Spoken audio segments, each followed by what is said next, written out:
and they're at the top of the stretch. Fying Wingard comes off the turn on top. Squinta tries the inside coming through the stretch. Fying Wingard is on top. Fying Wingard's in front. Then it's going to be Squinta, the Devil Zone, and Umberto. 154 and 2. Flying Wingard glides from gate to wire on the front with leading driver Allan Davis in the race bike. The pacer crossed to the wire in 154 and 2 for owner-trainer Brendan Davis. And this was Brendan's very first training victory. What a memorable milestone. Congratulations. And we got a chance to chat with the horseman about this win and a whole lot more.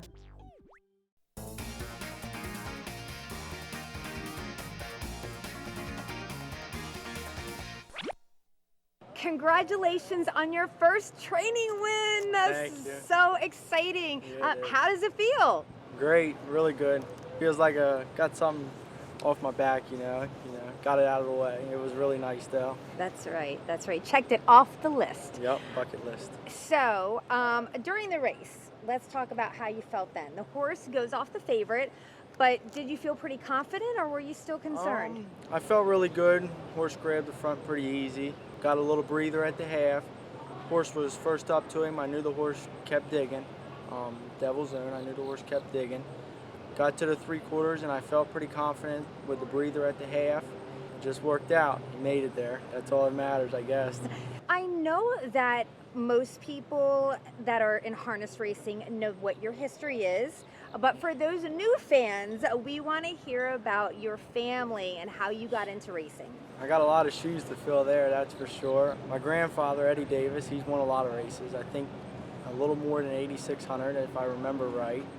My dad, currently leading driver at Harrington Raceway. I think this will be the 5th time maybe if he gets there. My uncle's been in the business his whole life. My brother's done really well. I was kind of pushed under. Mom kind of wanted me to stay away, but sooner or later when you got this last name, it kind of doesn't work. It doesn't work that way.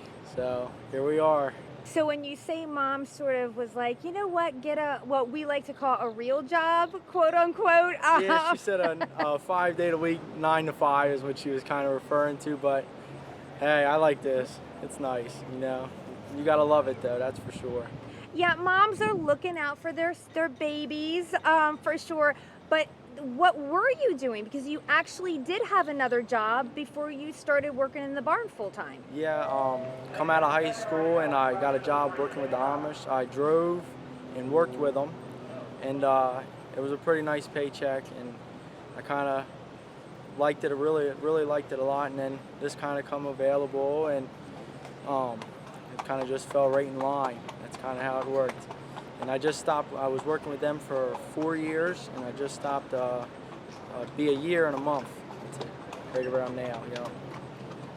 You've got a lot going on in life. Not only did you get your first training win, but you just got married. Yeah. What? Yeah, all right, tell me about the wifey. How'd you guys meet? Let's get the tea on that. Well, we met when we were in grade school. We're really close friends, and then kind of got into middle school, really close friends, and then kind of high school. She kind of popped the question to me, and we ain't ever looked back. When you say pop the question, you mean like let's go out, not let's get married? No. Okay, I was like, wow. She asked me if we could kind of start kicking things off, and we kind of kicked things off, and ever since we were 15. Been together since we've been 15 years old. She took you out of the friend zone. Yeah, that's what I was in. I was in massive friend zone. I was the bestie. I love it. Yeah. And real quick about your honeymoon. So where did you guys go? Because you were away for quite a few days. Yeah, we went away for 10 days. We went to Montana, Glacier National Park, and then we left. We were there for 4 days, left there and went to West Yellowstone. Got to see all the Yellowstone stuff. And then we got to leave there. We were there for 3 days, and then we went to Grand Teton Jackson Hole, as my hat says here. So we got to go there, and it was really nice, really relaxing. We got to see a lot of wildlife. We got to see a moose. We got to see a mountain goat, pronghorn antelope, and it was a really nice experience, really nice. That's awesome. So you're going from seeing a whole bunch of different animals. Yeah, and I did get to go horseback riding in Yellowstone too, which was quite amazing. Yeah. Oh, that's awesome. That's awesome. Horseback riding. I'm not used to sitting on the back, but I took the bite, and I was a little scared at first. I ain't gonna lie, but it worked out. It worked out. It's funny you say that. So many people that are trainers and drivers and they go horseback riding, it's so much further up than sitting in a jog cart or a bike. No, I totally get it. It's a big difference. It definitely is a big difference. And by the time, it was about a 8-hour trip, and by the time I was done, my legs were sore, and I couldn't believe it, but they were. Dude, you horseback rode for 8 hours? 8 hours through the mountains. Yeah, through the mountains. My gosh, Yeah. man. Yeah, I'd have to think twice about that. It was nice. It was nice, but by the time it come down to it, I was ready to get off. I was ready. I don't blame you. So now you're sitting behind them, you're back training, and there is one horse that is really special to you. It's not for money. So we want to hear a little bit about him because I know he won an award for Trotter of the Year at Dover Downs. You and I did an interview at the banquet this past year, and that was in January. And actually, he was kind of starting back then, or maybe, so tell me about that. From where we left off at the banquet, what has happened since then?